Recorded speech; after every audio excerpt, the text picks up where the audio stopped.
শতাং সুরতৌ পঙ্গর মম মন্দমতের গতি মৎসর্বস্ব পদাম্ভোজৌ রাধা মদন মোহন।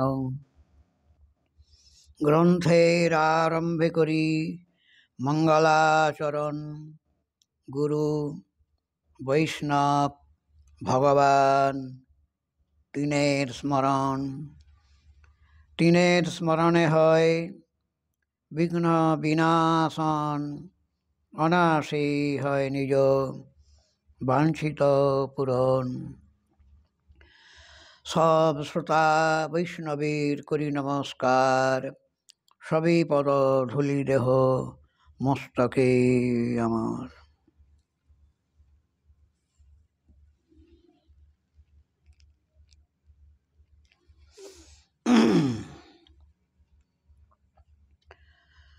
মুখং করোতি বাচালং পঙ্গুং লঙ্ঘয়তে গিরিম যৎকৃপাতমহং বন্দে পরমানন্দমাধবম।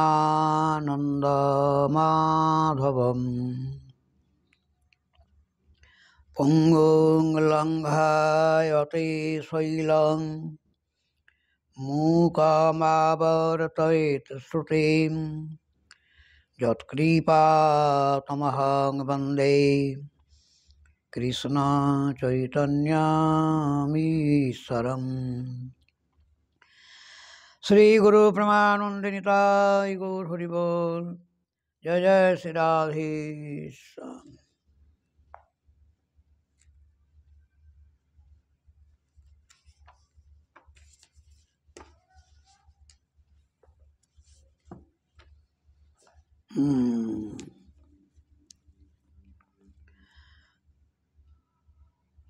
শ্রী শ্রী বৃহৎ ভাগবতামৃতম গৌড়ীয় বৈষ্ণবাচার্য মুকুটমণি শ্রী শ্রী সনাতন গোস্বামী পাদ বিরচিত এই গ্রন্থে ভক্তির সিদ্ধান্ত মাধুরী, যে ভক্তিটা গূঢ় ভক্তি, তা এই গ্রন্থে নিরূপিত প্রতিপাদিত হয়েছে।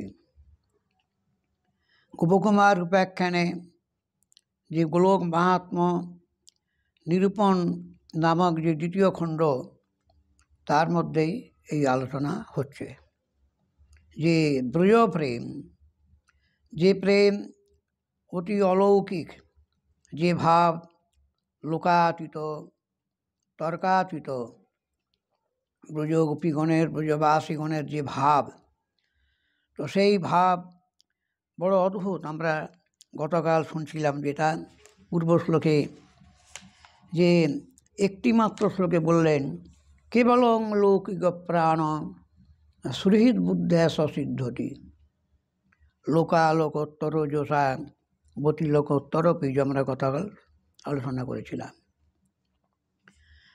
সেই ভগবান স্বয়ং শ্রীকৃষ্ণ অনন্ত ঐশ্বর্য, অনন্ত মাধুর্য, অনন্ত শক্তিতে শক্তিমান যে ভগবান শ্রীকৃষ্ণ, সর্বেশ্বর সর্বাত্মা বিশ্বের আশ্রয় যে ভগবান শ্রীকৃষ্ণ, তাঁর প্রতি ভগবত বুদ্ধিতে ওই প্রেম সাধিত হয় না। ঈশ্বর বুদ্ধিতে যেসব দোষ আছে, সংকোচ ও গৌরবের প্রীতি সংকুচিত হয়, সম্ভ্রম মর্যাদা ইত্যাদি দ্বারা ভগবানের সঙ্গে যে প্রীতির একেবারে মাখামাখি, ভগবানের সঙ্গে একীকরণ, যেখানে আমরা দেখতে পাচ্ছি বৃন্দাবনে সখাগণ কাঁধে চড়ছে, ভগবান কৃষ্ণের কাঁধে চড়ছে, সেই সব লীলাতে তো অদ্ভুত ব্যাপার। তাদের যে ভগবত বুদ্ধিটা লেশমাত্র নেই, তাদের স্কন্ধে আরোহণ, তুমি কোন বড় লোক, তুমি আমি সম, এই যে ভাবনা তাদের মধ্যে রয়েছে, সেই ভগবান শ্রীকৃষ্ণের সাথে যে বিহার, রসবিহার গতকাল আমরা শুনেছিলাম, সেখানে কোনো রকম ঈশ্বর বুদ্ধি নেই, কোনো প্রকারে ঈশ্বর বুদ্ধির কোনো অবকাশ নেই। তাদের প্রত্যেক জায়গাতে বিহারের মধ্যে ব্রজবাসীদের, ব্রজগোপীদের, নন্দবাবা, যশোদামা এবং ব্রজবাসীগণের, নন্দের পুত্র এটা ব্রজবাসীগণ জানে, যশোদার নন্দন ব্রজবাসীগণ জানেন। তো প্রেম লোকানুগা হয়েও কিন্তু লোকাতীত, তার অচিন্ত মহিমা আমরা গতকাল শুনছিলাম, যেখানে যে গ্রাম্য বালকের মতোই গ্রাম্য ব্রজবাসী বালকদের সাথে বিহার করছেন, একেবারে গ্রাম্যের মতো। তা এখন এখানে বলছেন, হ্যাঁ, কিন্তু এখানে বলছেন যে তাদের যে প্রিয়তা ভাবটা, এই যে সখা বুদ্ধি, আমার কৃষ্ণ আমার সখা, কৃষ্ণ আমার পুত্র, কৃষ্ণ আমার বন্ধু, কৃষ্ণ আমাদের প্রাণবন্ধু, এটা লৌকিকের মতো দেখাচ্ছে। এইখানে গোস্বামীবাদে বেশ দৃঢ় সিদ্ধান্ত দিয়েছেন একটা, লোকানুগাপি সান্নান্যাং প্রিয়তাতীত লৌকিকা। সান্নান্যাং প্রিয়তা, কৃষ্ণের সাথে ব্রজবাসীদের, সখাগণের, নন্দ যশোদামার, ব্রজ গোপীগণের পরস্পর যে প্রিয়তা, এই প্রিয়তাটা অতীত লৌকিকা, এটা অলৌকিক। এই প্রিয়তা কোনো লোকে নেই। মধুরত্বাদ ঐশ্বর্য লৌকিকত্ব মিশ্রিতা, এখানেতে মধুর ঐশ্বর্য, মানে সেই মধুরতা, তার মধ্যে ঐশ্বর্য আবৃত হয়ে রয়েছে, অথচ লৌকিকত্ব বিমিশ্রিতা। ঐশ্বর্যের ভিতরে ঐশ্বর্য আছে, ঐশ্বর্যের প্রকাশও আছে, কিন্তু সেই ভাবটা লৌকিকত্ব বিমিশ্রিত, লৌকিকত্বের সঙ্গে মিশ্রণ রয়েছে। এই কারণে সাধারণ জগতের মানুষ থেকে বিদ্বান ব্যক্তি, পণ্ডিতগণ ব্রজগোপীদের, ব্রজবাসীদের ভাবকে কিছুই বুঝতে পারেননি। কারণ লৌকিকত্ব মধ্যেই তাদের মিশ্রিত থাকার জন্য লোকানুগা বলি মনে করে। আর লোকানুগা এখানেতে গোস্বামীবাদ দেখাচ্ছেন টিকাতে, যে আমরা গতকাল বলেছিলাম যে যেমন জননীর কৃষ্ণর কথা মনে হলে স্তন থেকে দুগ্ধ ধারা খরিত হয়, এটা অলৌকিক। যেমন নন্দবাবার কৃষ্ণকে দেখলে নয়ন থেকে অশ্রুবর্ষণ হয়, এটা অলৌকিক। এবং তারপরে বলছেন, গোপবর্গানাং কলত্রাদিকম অপি সর্বং তৎসুখার্থমেব। ব্রজবাসীগণ থেকে আরম্ভ করে ব্রজের প্রত্যেক পরিকর, প্রত্যেক ব্রজবাসী কৃষ্ণের সুখের জন্যই তাদের প্রত্যেকটা চেষ্টা। উজ্জ্বল নীলমণিতে গোপীগণের চরিত্র বলতে গিয়ে সুকরে রূপগোস্বামীবাদ লিখেছেন, কৃষ্ণ সৌখ্যার্থম এব সকল মুদ্যম। গোপীগণের যত চেষ্টা আপনারা ভাগবতে শুনেছেন বা বর্ণিত হয়েছে অন্যান্য শাস্ত্রেও, কৃষ্ণ সৌখ্যার্থম এব, কেবল মাত্র কৃষ্ণ সুখের জন্য। এখানে বলছেন গোপবর্গানাং কলত্রাদিকম অপি সর্বং কৃষ্ণ সুখের জন্য। এখানেতে ব্রহ্মা যে স্তব করেছিলেন শ্রীকৃষ্ণের, ব্রহ্মস্তুতি দশমের চতুর্দশ অধ্যায় বর্ণনা আছে।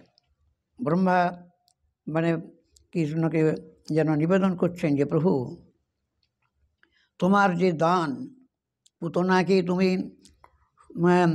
সকুল সমেত তোমাকে লাভ করেছে, সকুলা তাম্বেব দেবাপিতা, তোমাকে হত্যা করতে গিয়েছিল বিষ দিয়ে।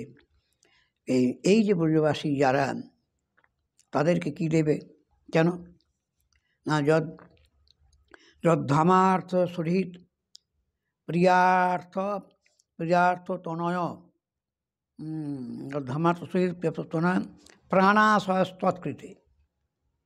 তাদের গৃহ, ধাম মানে তাদের গৃহ, সামা অর্থ, তাদের অর্থ সম্পত্তি, সুহৃদ বন্ধুবান্ধব, হ্যাঁ, আশয় অভিলাষ, পুত্র কন্যা আদি যা কিছু তোমার তৎকৃতে তোমার জন্য। তাদের দেখুন, সখাগণকে, নিজ নিজ পুত্রগণকে তাদের জননীগণ কৃষ্ণের সুখের জন্য গোচারণে পাঠিয়ে দিচ্ছেন, নিজেরাই পাঠিয়ে দিচ্ছেন। কিন্তু যাচ্ছেন তো গোচারণ করতে কৃষ্ণ, তারা তো বলতে পারে যে তোমার ছেলের সঙ্গে আমার ছেলে যাবে কেন, তোমার ছেলের শখ মেটাতে আমার পুত্রগণ যাবে কেন। তো এখানে এইটাই বলতে চাইছেন যে সমস্তটাই প্রাণ, আশয় মানে অভিলাষ, সব তুমি একমাত্র তাদের উদ্দেশ্য। তাহলে তাদের কি দেবে? এই যে ভাবটা, এই ভাবটাতেই ব্রহ্মা স্তব করেছেন। এখানে বলছেন যে তাহলে তাদের কোথাও নিজেদের সুখের অপেক্ষা নেই, প্রত্যেক ক্ষেত্রেই কৃষ্ণ সুখের জন্য। শ্রী বয়স্বনাগ এখানে এবার বলছেন যে গোপ বালকগণ যারা কৃষ্ণের সখা, বয়স্তানাং গোপকুমারানাং সতত তদীয় সুন্দর্শনৈক আলম্বনানাং কদাচিৎ তদীয় গুল্মাদি অন্তরিতা অসহনেয়পি অসমার্থমাদিগণ। এই যে তার কৃষ্ণের সখাগণ একেবারে কৃষ্ণ তাদের অবলম্বন, কৃষ্ণ অবলম্বিত জীবন। যেমন গোপীগণ বলেছিলেন তুমি আমাদের অবলম্বন, এখানে সখাগণেরও সেই রকম ভাব। হ্যাঁ, সতত তদীয় সুন্দর্শনৈক অবলম্বন আনান, কৃষ্ণের ইক্ষণটাই তাদের জীবন, কৃষ্ণ দর্শন ব্যতীত তারা বাঁচবে না। যেমন জলের মধ্যে মিন, জল বিনা মিন বাঁচতে পারে না, মৎস্য বাঁচতে পারে না, তেমনি কৃষ্ণ দর্শন ব্যতীত এরা বাঁচতে পারে না। এমনকি কদাচিৎ তদীয় গুল্মাদি অন্তরিতা, হঠাৎ যদি কৃষ্ণ যাচ্ছে, একটা বৃক্ষের আড়াল পড়ে গেছে, কৃষ্ণকে দেখতে পাচ্ছে না, কৃষ্ণ যাচ্ছে একটুখানি আড়াল হয়েছে, তাতেই তার অসহনীয় হয়ে যায়, অসহন মানে অসহন, একবারে মানে ব্যাকুল হয়ে পড়ে। তো অদর্শনের ব্যাকুলতা এটা কতখানি অলৌকিক।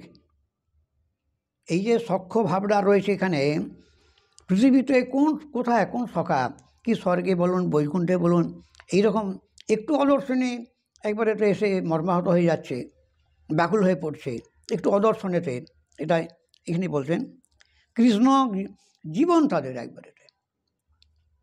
তো সুতরাং সেই বিচ্ছেদ অভিসরণে সংযোগ নিরন্তরং বিবিধ দশভাগ, তারা সংযোগে বিয়োগে সবসময় কৃষ্ণের বিয়োগ তাদের একবারে অসম্ভব বিরহ হয় একটুখানি অদর্শনে। যেমন সুখদেব বলছেন গোপীনাং পরমানন্দ আসিত গোবিন্দ দর্শনে ক্ষণং যুগ শতমিব যাসাং যেন বিনা ভবৎ। গোপীগণের কৃষ্ণ দর্শন করে কি আনন্দ হয়, পরীক্ষিত জিজ্ঞাসা করেছিলেন। তখন সুখদেব বলছেন মহারাজ, কি আনন্দটাকে কি করে ব্যাখ্যা করব, আমি উল্টো দিক দিয়ে বলছি। গোপিকাগণের কৃষ্ণ দর্শন করে পরমানন্দ তো হয়ই, একটুখানি যদি ক্ষণং যুগ শতমিব, একটা ক্ষণ কৃষ্ণকে দর্শন না করতে পারলে, একটা ক্ষণং যুগ শতমিব ভবৎ, তাদের মনে হয় যে একটা যুগ, শত শত যুগ কৃষ্ণ দেখা হলো না। এক ক্ষণকে বিরহে কৃষ্ণ অদর্শনেতে শত শত যুগ বলে প্রতীতি হয়। এবং এই উজ্জ্বলীমতে এই কথাটা ব্যাখ্যা রয়েছে বিশেষভাবে, কল্পক্ষণতা ক্ষণকল্পতা। গোপীগণের যে ভাব, মহাভাব, সে তো সখাদের ভাবের চেয়েও অনেক উচ্চে আছে। তো সেখানে রূপগোস্বামীপাদ বলছেন কী করে বোঝাবো, বোঝানো তো যাচ্ছে না। এখন দর্শন না পেলে গোপিকাগণের মনে হয় কল্পকাল দেখিনি। দিয়ে কল্পকাল মানে কত, 432 কোটি বৎসর ব্রহ্মার একটা কল্পর সৃষ্টির সময়, আবার রাত্রিকাল সেই 864 কোটি দীর্ঘকাল একটা ক্ষণ না দেখলে সেই দীর্ঘকাল অদর্শনের প্রতীতি হয়। ক্ষণকল্প, কল্পক্ষণতা, কল্পকাল ব্যাপী কৃষ্ণের সঙ্গে রসবিহার করছেন, কল্পকাল ব্যাপী, দীর্ঘকাল, এই যে 432 কোটি বৎসর, দীর্ঘকাল একটা কল্প, সেটা কৃষ্ণ, সেটা কি মনে হয় না এইমাত্র দেখলাম। কল্পক্ষণতা, কৃষ্ণ সংযোগে কল্পটাকেও দীর্ঘকালকে ক্ষণকাল বলে মনে হয়, আর কৃষ্ণ বিয়োগে একটুখানি ক্ষণ সময়টাকে শতং ঋভমিব তাসাং জন্য বিনা ভবৎ। যে কৃষ্ণ ব্যতীত যাদের একটা ক্ষণ শত শত যুগ অদর্শনের প্রতীতি হয়, এই মহারাজ তাদের দর্শনের আনন্দটা কী করে আপনাকে বোঝাবো। কৃষ্ণ দর্শন করলে কী আনন্দ হয়, সেই আনন্দের পরাকাষ্ঠা মূর্তি হচ্ছে কৃষ্ণ। এইভাবেতে সুখদেব গোস্বামীপাদ বলছেন যে ভগবতশ্চ লৌকিকত্ব সহজ ভোজন পানাদি প্রীতি ব্যবহারিত স্পষ্টমেব। লৌকিকত্বটা তো সবাই বুঝতে পারছেন, প্রীতিময় ব্যবহার করছে, ভোজন করছে, সমস্তটাই লৌকিকের মতো। কিন্তু এখানে বলছেন যে সেইখানেতেই অলৌকিকত্ব প্রকাশ হচ্ছে। কীরকম? প্রাণ শোষণ সামর্থ্যাদিনা তথৈব উজ্জ্বম মহারাক্ষস্যাপি তস্যা অলক্ষিতং প্রাণশোষণম পুতনা স্তন্যপানাদিরূপায়াং বাল্যলীলায়ামপি। পুতনা এসেছিল যখন কৃষ্ণকে বিনাশ করতে, পুতনামক্ষণ লীলায় বর্ণনা আছে। স্তনে ভয়ঙ্কর বিষ, একটু ছোঁয়াতে পারলেই হবে। সেই এসেছে জননীর রূপ মতো, দেবীর মতো রূপ ধারণ করে এসেছে, সে কথা ভাগবতে বিস্তার বর্ণনা আছে এবং বহুবার ভক্তরাও শুনেছেন। সেই জায়গাতে এখানে গোস্বামীবা উদ্ধৃত দিচ্ছেন, সেখানেতে কী দেখানো হয়েছে, পুতনাকে বিনাশ করেছেন, কোনো অস্ত্র নেই, চক্র নেই, কিছুই নেই। তিনি এখানে বলছেন পুতনাকে যে তার প্রাণ নাশ করেছেন স্তন চূষণ ছলে। স্তন চূষণ, যেমন শিশু যেমন স্তন পান করে, জননীর স্তন পান করে, সেরকম শোষণ করতে করতে। তো এখানে বলছেন যে পুতনা স্তন্যপানাদি রূপায়াং, পুতনার স্তনপান করতে করতে এই যে সাধারণ বালকের মতো বাল্যলীলায়ামপি, তার কোনো ব্যতিক্রম হয়নি। কৃষ্ণ বিশাল রূপ ধারণ করেনি, তার হাতে অস্ত্র ছিল না, স্বাভাবিকভাবে বাল্যলীলাতেই তৈব মহারাক্ষস্যাপি তস্যা অলক্ষিতং প্রাণ শোষণ সামর্থ্যাদিনা প্রতিপূজ্যং। যে প্রাণ শোষণ করছেন, স্তনপান করতে করতে পুতনার প্রাণ শোষণ করছে, এবং সে তখন প্রাণে টান পড়তেই মুঞ্চ করে চিৎকার করছে, ছাড় ছাড় ছাড়। তার যত শক্তি ছিল, পুতনার মহারাক্ষসী পুতনা কৃষ্ণকে সেই ছাড়াবার জন্য, তার কোল থেকে ছাড়াবার জন্য, তার বক্ষস্থল থেকে বাইরে ফেলে দেবার জন্য সে যত শক্তি ছিল প্রাণপণ চেষ্টা করছে, কিন্তু কৃষ্ণকে আর ছাড়াতে পারল না। এই যে শক্তি প্রকাশ করলেন কৃষ্ণ, তাহলে বাল্যলীলার মধ্যেই হলো। এই জন্য এখানে দেখাচ্ছেন, তাহলে এই বাল্যলীলার মধ্যেই আকৃতি ঠিক একটি শিশুর মতো, তার মধ্যেই পুতনা বধ করছে। তাহলে এটা কীরকম, একেবারে যেগুলো কেউ দেখতে পাচ্ছে না, তার যে বিরাট শক্তি প্রকাশ করছে এটা কেউ বুঝতেই পারছে না, উনি টুকটুক করে স্তন পুষছে। তো পুতনা এখানে তো মারতে এসেছিল, তো যখন দেখলে আরে তো আমাকেই মারতে বসেছে, যখন আস্তে আস্তে যখন দেখছে মরছে না, একই ব্যাপার, মরছে না কেন বারবার ভাবছে। কিন্তু যখন এবার আস্তে আস্তে যখন প্রাণে টান পড়ছে, এইবার তখন সেই প্রচণ্ড শক্তি দিয়ে তাকে ছাড়াবার চেষ্টা করে, যে এটাই গোস্বামীপাদ বলছেন আর কি। তাহলে সমস্ত শক্তি প্রকাশ হয়েছে এখানে, প্রত্যেকের অলক্ষ্যে এই ঐশ্বর্য প্রকাশ করেছেন। এবং তচ্চ অশেষ অগ্রং ব্যক্তং ভাবি পরবর্তী অংশ তো বর্ণনা রয়েছে। তো ব্রজবাসীদের যে ভাবটা লোকানুগামী এবং অলৌকিক কীরকম আরও দৃষ্টান্ত দিয়েছেন। এই গ্রন্থের বিস্তার বর্ণনা আছে। এটা আরম্ভ হয়েছে এখানে যখন গোপকুমার যখন স্বরূপে চলে গেছেন, তাঁর নিত্যলীলা প্রবেশ করেছেন, তারপরের ঘটনাটা বলছেন। তখন তার নাম দিয়েছেন ভগবান শ্রীকৃষ্ণ স্বরূপ। গোপকুমারকে স্বরূপ আখ্যাতেই এখানে বর্ণনা করেছেন। তো শ্রীকৃষ্ণের সখা হয়ে গেছে গোপকুমার স্বরূপ। তখন সেখানে বলছেন একদিন এমন একটি হঠাৎ শোনা গেল কালীয় নাগ আবার এসে গেছে হঠে। যেই কৃষ্ণ শুনেছেন সখাদের সঙ্গে খেলা করছিলেন গোষ্ঠে, খেলা করতে করতে হঠাৎ দ্রুত বেগে কৃষ্ণ তখন কালীয় নাগকে দমন করার জন্য হ্রদের তীরে চলে গেছে। সখা এখন দেখতে পায় না, একদম দ্রুত গতিতে শোনা মাত্রই গিয়ে আর হ্রদের তীরে গিয়ে সেখানেতে জলে ঝাঁপ দিয়েছে। ঝাঁপ দিয়ে আর সন্তরণ করছেন অনেকক্ষণ থেকে। কালীয় নাগ এসেছে, কালীয় নাগ এসে দংশন করে, যেমন কালীয় নাগের লীলা হয়েছিল সেই রকম বেষ্টন করেছে। এবার সখাখন দেখতে না পেয়ে কৃষ্ণের চরণচিহ্ন অনুসরণ করতে করতে কালীয় হ্রদের তীরে গেছে। সেখানে বলতেন শ্রীকৃষ্ণকে নাগ বেষ্টিত দেখা মাত্রই সখাখন একদম মূর্ছিত হয়ে গেলেন। এই অবস্থাটা দেখতে দেখতে মূর্ছিত হয়ে গেলেন। এবার সব পশুগণ এখানে সমগ্র বৃন্দাবনবাসী পশু পাখি কীট পতঙ্গ প্রত্যেকেই প্রেমিক পরিকর। সব পশুগণ বলছে গ্রাম্য পশু, বন্য পশু, গ্রাম্য পশু সমস্ত গাভী বৎস হরিণ আদি সমস্ত তারা সব তীরে এসে একবারে রাশি রাশি যত পশু ছিল হ্রদের তীরে এসে দাঁড়িয়ে দাঁড়িয়ে কৃষ্ণের মুখের দিকে নিরীক্ষণ করতে করতে রজস্বরে করুণ স্বরে রোদন করছেন। সব পশু পাখিরা এবং পাখিগণও তারা আকাশে উঠতে উঠতে কোলাহল করতে করতে আর্তনাদ করতে করতে কালীহরের জলে গিয়ে পড়ছে। এইভাবে এই ঘটনাটা যখন যশোদাম্মা নন্দ বাবার কাছে পৌঁছলো, তারাও তখন একদম উন্মত্তের মতো ছুটে আসছে প্রাসাদ থেকে কালীহরের তীরে। তারা এসে কৃষ্ণকে দেখেই মূর্ছিত হয়ে গেলে। একবারে সমগ্র ব্রজভূমি যেন একবারেতে মহাশোকে নিমগ্ন হয়ে গেল। তখন বলদেব সেদিন আসেননি।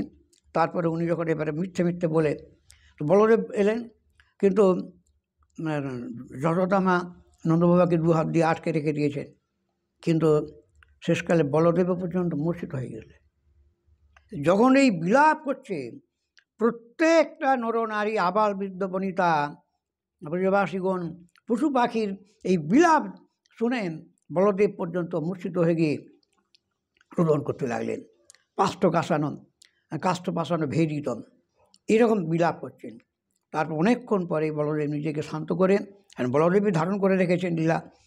তখন উনি এবার কৃষ্ণকে বলছেন, ভাই এটা বিনোদের সময় নয়, এই রকম করে তুমি যদি থাকো আমি ব্রজবাসীদেরকে বাঁচাতে পারবো না। এইখানে বলছে এদের ভাবটা কীরকম জানো তুমি কি জানো না? এতে ন বৈকুণ্ঠ নিবাসী পার্শ্বদা, এই শ্লোকটার মধ্যে অন্যান্য ভগবত পরিকরদের আলোচনা করেছেন। এতে ন বৈকুণ্ঠ নিবাসী পার্শ্বদা, এরা বৈকুণ্ঠ নিবাসী গরুড়াদি পার্শ্বদ নয়। নোচ বানরাস্তেপি, এরা বানর হনুমানাদি বানর নয়, বানর ভক্ত নয়। যাদবাপি এবং উদ্ধবাদী এরা যাদব নয়। কেন? ওদের ঈশ্বর অনুসন্ধান আছে। কৃষ্ণের যদি কোনো বিপদ হয় ওরা অনুসন্ধান করতে পারে যে তাঁর প্রভাব আছে, উনি ওখান থেকে বেরিয়ে চলে আসতে পারবে, যত যে আসুন না কেন।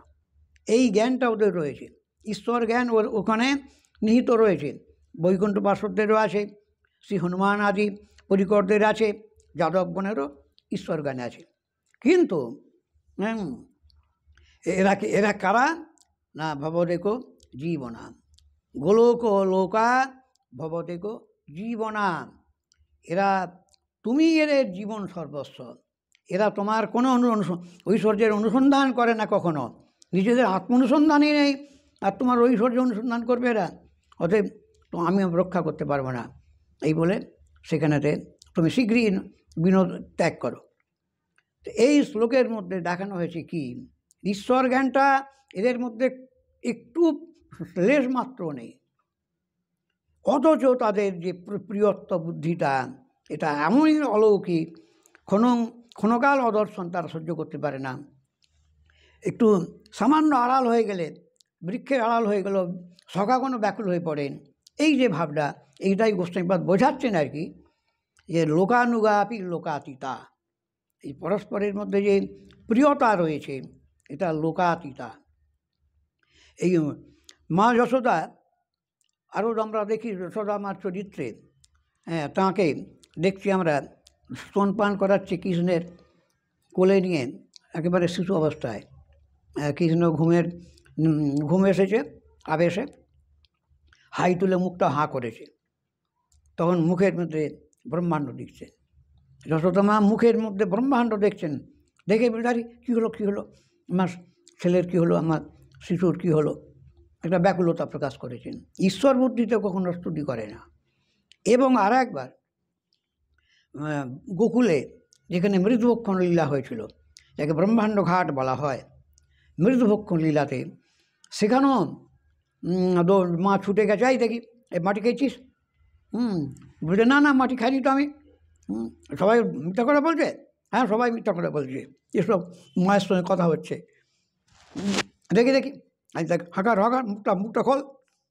তখন হাঁ করেছে কৃষ্ণ, ব্রহ্মাণ্ড দেখছে, ব্রজভূমি দেখছে, স্বর্গ বাতাস, আকাশ বাতাস, মানে পর্বত বন, সমস্ত পৃথিবী দেখছে তার মুখের মধ্যে।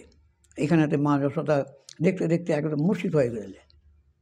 তারপরেতে এবার কিছুক্ষণ বাদে শ্রীকৃষ্ণ বুঝতে পেরেছেন যে পুত্র বুদ্ধিটা সরে না, আমার কৃষ্ণ আমার পুত্র একটুও সরাতে পারলেন না।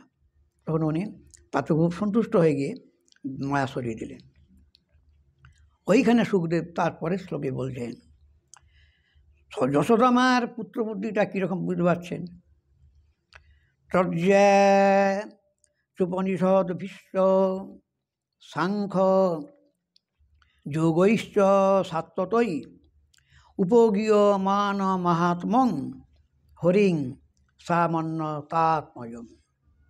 হে মহারাজ, ত্রয়ী বেদে যাকে যোগ্য পুরুষ বলা হয়, তর্জ্যায় উপনিষদে যাকে ব্রহ্ম স্বরূপে ধ্যান করে জ্ঞানী পুরুষরা ব্রহ্ম বলা হয় উপনিষদে, শাস্ত্রে যোগশাস্ত্রে যাকে পরমাত্মা বলা হয়, শাস্ত্রে যাকে ভগবান বলা হয়, সেই হরিকে মা যশোদা কি মনে করতেন? সা যশোদা মা আত্মজং অমন্নত, নিজের পুত্রই মনে করতেন। এই যে পুত্র ভাবটা কোনো মতেই ভগবান শ্রীকৃষ্ণ মায়ের হৃদয় থেকে সরাতে পারেনি। এই ভাব, এটাই হচ্ছে তর্কাতীত লোকাতীত মা। এবং আরও বহু লীলা আমরা দেখতে পাই। শ্রীকৃষ্ণ গোচারণে প্রতিদিন যেতেন, এটা নতুন নয়, প্রতিদিন যেতেন, আবার দিনের বেলা গোচারণে যেতেন, সূর্যাস্তের সময়তে আবার ফিরে আসতেন, প্রত্যেক দিন গৃহে ফিরে আসতেন, প্রত্যেক দিন প্রাতঃকালে ভোজন করে গোচারণে যেতেন, প্রতিদিন এটা। কিন্তু যখন মা যশোদা যখন গোচারণে যেতেন কৃষ্ণ, সেই সময় যশোদা মার যে ভাব, বহুদূর হেঁটে হেঁটে চলে যেতেন, কৃষ্ণকে কিছুতেই চোখের বাইরে করতে পারতেন না। শেষে মা যশোদাকে ফেরাবার কৌশলে শ্রীকৃষ্ণ বলতেন, মা আমার জন্য ভালো ভালো লাড্ডু বানাবে, আজকে এইটা ভোজন করব, ওইটা ভোজন করব, এসব বলে মাকে গৃহে পাঠাবার চেষ্টা করতেন। যখনই চোখের আড়াল হয়ে যেত, তারপরে মা বলে, তুমি মনে দূর চলে আসতো, আর এসো না। তারপরে যখন চোখের আড়াল হয়ে যেত, সঙ্গে সঙ্গে জননী যশোদা মা মূর্ছিত হয়ে যেতেন। এই লীলাগুলিকে দেখিয়ে দেখিয়ে সনাতন গোস্বামীপাদ বর্ণনা করছেন, দেখাতে পারেন পুত্রের প্রতি এইরকম স্নেহ, এইরকম প্রীতি, এটা কতখানি অলৌকিক, কোনো জগতে আছে, কোথাও কোনো লীলার মধ্যে আছে, অন্য পরিকরদের মধ্যেও আছে কি? কোথাও নেই। ঈশ্বরের সন্ধান সেখানে আছে। হ্যাঁ, কংসবধের পরেতে সেখানেতে দেখানো হয়েছে যে দেবকী মাসুদা যশোদা মা এই দেবকী বসুদেব কৃষ্ণকে প্রণাম করছেন। এই কৃষ্ণ প্রণাম করছেন দেবকী বসুদেবকে কারাগার থেকে মোচন করার পরে। দেবকী বসুদেবস্ত বিজ্ঞান জগদীশ্বর ষষ্ঠ জাতে নশঙ্কিত বিজ্ঞান জগদীশ্বর। সেই কৃষ্ণ বলরামকে, কৃষ্ণকে দুইজনেই দেবকী বসুদেব জগদীশ্বর বুদ্ধিতে তাকে কোলে নিতে পারছে না, বা স্নেহ করে তাকে তার প্রণাম নিতে পারছে না, সরে সরে যাচ্ছে সংকুচিত হয়ে। সুতরাং এইভাবে এই শ্লোকটাতে এই জন্য বললেন লোকানুগাপি সান্যন্যং প্রিয়তাতীত লৌকিকা মধুরত্বাৎ ভূতৈশ্বর্য লৌকিকোত্তম স্থিতা। এই পরবর্তী অংশতে এইভাবেই সেই অচিন্ত ব্রজবাসীদের যে ভাব, কৃষ্ণের প্রতি যে প্রীতি মমতা, অতিশয় লালসাময়ী তৃষ্ণাময়ী যে আসক্তি প্রীতি, সেটা আর কোথাও নেই। লৌকিকের মতো আছে দেখাচ্ছে বটে, কিন্তু সেটা প্রকৃতপক্ষেই অলৌকিক। এই প্রসঙ্গ আমরা আগামীকাল আবার একটু আস্বাদন করব। জয় শ্রী রাধে।